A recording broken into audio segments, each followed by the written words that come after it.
Bab 36.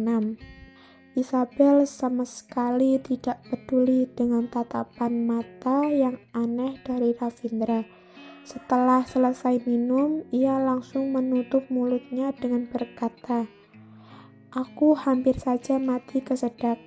Minum pelan-pelan, gak ada yang mau merebutnya dengan kamu.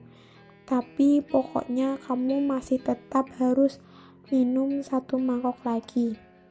Ravindra pun memakannya dengan sangat pelan. Selama ini ia sama sekali tidak menyadari kalau makan di tengah malam itu sangat menyenangkan. Tetapi setelah makan malam ini, ia merasa sepertinya enak juga. Terutama makan malam hari ini sangat tidak menarik. Tetapi setelah dimakan, ternyata makanannya begitu enak. Isabel melihat mangkoknya yang sudah kosong dan ia merasa sedikit tidak enakan. Ia sendiri juga tidak tahu kenapa nafsu makannya menjadi begitu baik. "Bagaimana kalau aku mengambilkan semangkok bubur lagi untuk kamu?" Isabel sedikit merasa tidak enakan dan berkata, "Sepertinya aku sudah makan terlalu banyak. Keluarga kita Dara bisa merawatmu." Ravindra berkata dengan nada bicaranya yang pelan. Pada saat itu, perasaan hati Isabel canggung. Setelah Ravindra menghabiskan makanan yang disia-siakan, ia pun mengelap mulutnya dengan sangat anggun dan mengangkat kepalanya lalu melihat Isabel yang menggigit bibirnya dengan perasaan tidak begitu tenang. Matanya pun langsung terpanah pada bibirnya yang merah itu dan tidak tahu kenapa.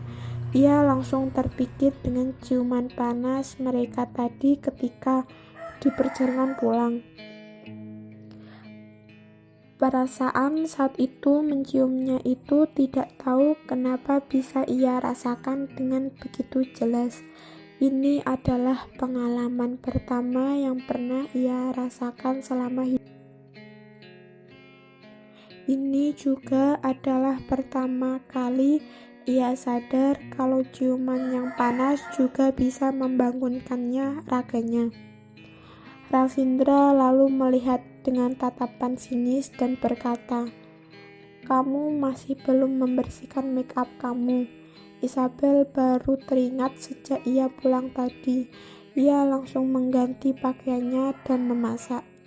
Ia sama sekali tidak ingat lagi untuk membersihkan make up-nya. Aku lupa." Isabel langsung beranjak berdiri dan kembali ke kamarnya untuk membersihkan make up-nya. Melihat Isabel yang terburu-buru seperti ini, Ravindra pun merasa lucu dan tidak bisa menahan tawanya. Lalu tatapan mata Ravindra pun tertuju pada mangkok yang sudah kosong itu. Isabel tidak mau membiarkan make up bertahan di wajahnya begitu lama. Tidak peduli mau merek terkenal apapun, ia sama sekali tidak mau membiarkan barang kimia ini melukai bayi yang ada di dalam perutnya. Jadi Isabel pun berusaha keras untuk membersihkan make up ini dari wajahnya.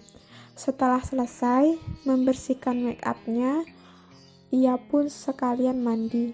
Wah, segar sekali. Ia melihat dirinya sendiri yang ada di dalam cermin dan melihat perutnya yang masih merata. Ia juga tidak tahu bagaimana bentuk bayi yang ada di dalam perutnya. Kalau sesuai dengan jadwal yang ditentukan, besok ia harus pergi melakukan pemeriksaan sebelum melahirkan. Tentu saja, ia tidak berani berharap banyak agar Ravindra pergi menemaninya ke rumah sakit.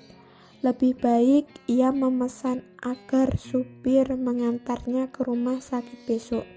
Isabel sudah mempersiapkan barang-barang untuk pemeriksaan, lalu setelah itu ia pun tidur. Hari ini ia menikmati tidurnya yang nyenyak. Ada satu hal yang tidak sempurna adalah sepertinya semalam Ia kekurangan sebuah kantung penghangat. Apakah Binarti lupa dengan itu? Kalau ada kesempatan, nanti ia baru tanya kepadanya. Isabel pun mengganti sebuah pakaian yang santai dan membawa barang bawaannya. Lalu ia mendorong pintu kamarnya dan meminta tolong kepada supir untuk membawakan barang bawaannya. Ketika Isabel baru saja mendorong pintu kamarnya, ia melihat Ravindra yang berjalan ke arahnya dengan santai. "Pagi." Isabel melambai-lambaikan tangannya untuk menyambutnya. Tidak peduli apapun, pokoknya ia masih saja tinggal di rumah orang. Jadi ia masih harus punya tata krama. Isabel melihat sepertinya Ravindra tidak bermaksud untuk pergi. Ia juga tidak tahu harus mengatakan apa. Setelah mereka menikah 3 hari, waktu mereka berduaan masih bisa dihitung dengan sangat jelas. Ia masih tidak bisa menemukan sebuah topik yang bisa ia bahas dengan Ravindra. Lalu ia menaikkan alisnya dan berkata, "Hari ini pergi periksa." "Iya." Isabel menganggukkan kepalanya sambil berkata, "Hari ini sudah seharusnya pergi periksa sebelum kelahiran. Aku sebentar lagi sudah mau berangkat. Lalu nanti setelah pulang, aku baru latihan aturan di rumah lagi, boleh tidak?" Melihat wajah Isabel yang sangat hati-hati ketika berbicara dan tangannya yang tidak tahu harus berbuat apa, Ravindra menyipitkan matanya dan menutupi sebagian dari perasaan yang sedang ia rasakan. "Karena hari ini adalah hari pemeriksaan sebelum kelahiran, biar aku yang menemani kau." Ravindra langsung menjawabnya. "Ah." Mata Isabel pun terbuka lebar. "Kamu mau menemani aku pergi? Hari ini matahari sudah terbit dari barat ya?" Bagaimana mungkin Ravindra berkata sendiri kalau ia mau menemaninya pergi periksa? Pada saat itu juga Isabel berpikir kalau ia salah. Apakah perlu mengosongkan perut dulu? Kalau perlu, sekarang kita langsung pergi. Setelah selesai periksa, kita bisa makan di rumah nenek. Ravindra pun mengambil data pemeriksaan yang ada di tangannya dan langsung menunggunya di bawah. Isabel terbengong dan tidak tahu harus berbuat apa. Ravindra ternyata benar-benar mau menemaninya pergi ke rumah sakit. Sekarang dia bukan sedang bermimpi, kan? Isabel menjulurkan tangannya dan memukul-mukul wajahnya sendiri. "Isabel, sadar. Kamu harus semangat. Kalau tidak, nanti dia akan marah." "Masih bengong kenapa?" Ravindra sudah berjalan 2 langkah dan ia menyadari kalau Isabel tidak mengikutinya jalan. Lalu ia dengan perlahan membalikkan badannya dan berkata, "Kenapa? Kamu takut?" Isabel mengedip-ngedipkan matanya. Tidak salah. Ravindra sedang tersenyum, ia tidak marah. Tapi kenapa senyumannya terlihat lebih mengerikan daripada ketika ia marah? Isabel langsung mengikutinya dan hatinya tambah gelisah. Hari ini kenapa Ravindra menjadi seperti ini? Perubahannya ini sangat drastis. Ia sama sekali tidak sama dengan Ravindra yang ia kenal. Mungkin ia begitu baik hari ini karena anaknya yang ada di perutku. Kalau dipikir-pikir mungkin juga. Bagaimanapun ini adalah anak pertamanya. Kalau ia peduli juga tidak ada salahnya. Setelah ia mendapatkan alasan yang bisa menjawab pertanyaan yang ada di kepalanya, ia pun menghela nafasnya. "Hari ini mau tes darah, jadi harus mengosongkan perut," Isabel menjelaskan. Ravindra menganggukkan kepalanya, lalu membiarkan Binarti untuk menyiapkan tempat tidur untuknya dan mendorongnya masuk ke ruang pemeriksaan. Binarti telepon nenek, kasih tahu dia hari ini selesai periksa, kita akan makan di rumah nenek. Isabel hari ini tidak makan sarapan, nanti pasti lapar sekali. Minta tolong nenek sediakan sedikit makanan untuknya. Ketika keluar dari pintu rumah, Ravindra memerintahkan Binarti. Baik tuan. Binarti melihat tuan rumahnya semakin lama semakin peduli dengan nyonya muda, dan ia pun merasa sangat senang. Maaf sudah merepotkanmu Binarti. Isabel langsung menambah dan tersenyum kepadanya. Nyonya muda sudah terlalu sungkan. Binarti menjadi semakin suka dengan Isabel. Ternyata di dunia ini cuma ada nyonya muda yang bisa membuat tuan muda berubah menjadi seperti ini. Memang kekuatan suami istri itu sangat luar biasa. Ravindra membawa Isabel ke rumah sakit melalui jalur cepat dan hanya beberapa waktu saja mereka sudah sampai ke rumah sakit. Karena pihak rumah sakit sudah tahu kalau mereka berdua akan datang melakukan pemeriksaan, semua suster dan dokternya yang ada di rumah sakit pun sudah mempersiapkan orang untuk menyambut mereka. Setelah Isabel turun dari mobil, ia pun langsung melihat senyum sambutan dari para suster dan berkata, "Nyonya muda, selamat pagi."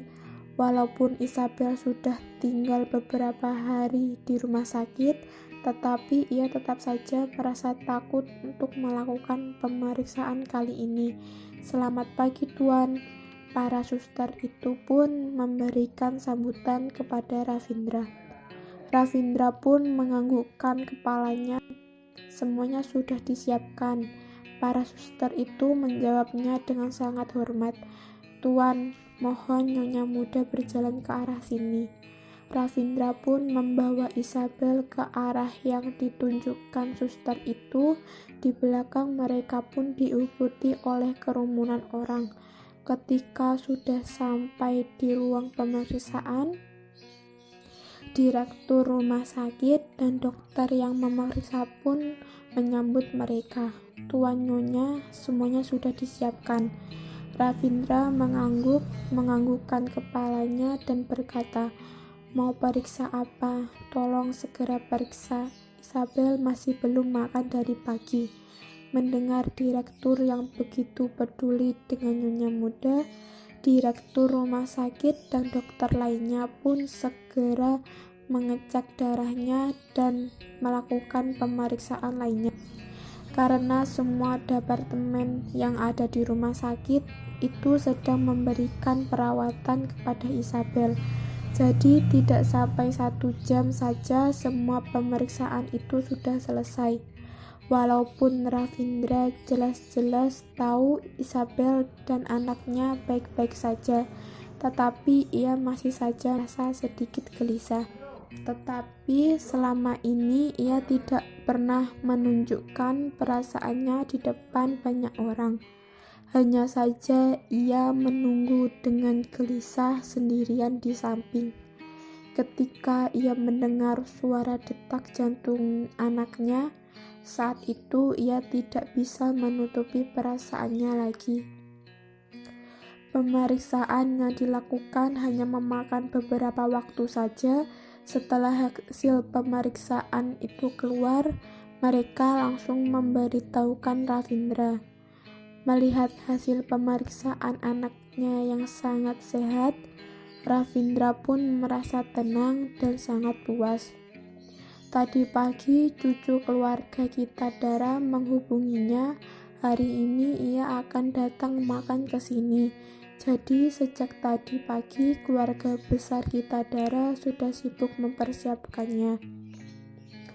Ketika mereka sampai di rumah besar keluarga Kitadara, Isabel pun bisa melihat semua orang sedang sibuk mempersiapkan kebutuhan yang diperlukan. Ravindra berdiri di samping Isabel dan membengkokkan tangannya. Isabel sekarang sudah mulai terbiasa dengan ini. Ketika ia melihat Ravindra yang membengkokkan tangannya, ia pun sudah secara otomatis merangkul tangannya. Kalau saja ia tidak langsung merangkul tangannya, mungkin Ravindra akan langsung marah. Jadi Isabel pun langsung merangkul tangannya. Melihat Isabel yang begitu nurut, Ravindra baru merasa puas untuk membawa ia masuk ke dalam. Penjaga rumah pun menyambut mereka. Nenek sedang menyiapkan makan siang di dalam.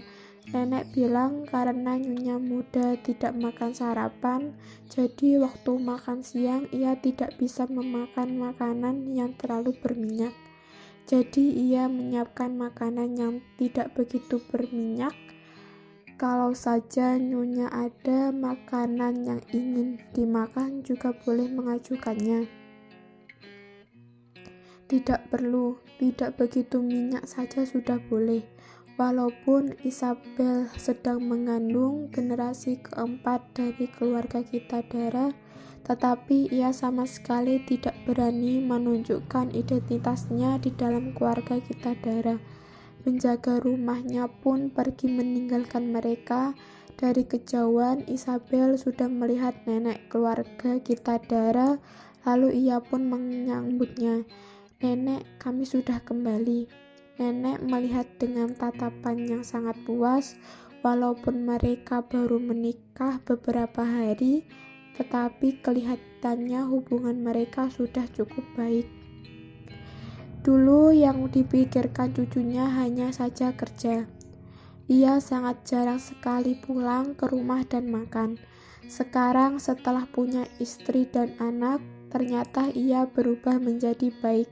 Kelihatannya menyuruhnya menikah muda itu memang adalah pilihan yang benar. Baik, kalau ada waktu sering-sering datang ke sini. Aku seorang nenek tua yang tinggal di sini, kadang-kadang suntuk sekali. Nenek Kitadara menganggukkan kepalanya dan berkata, "Ayo masuk dan makan." Isabel merasa sedikit tidak tenang dan mengikuti Ravindra masuk ke ruang makan.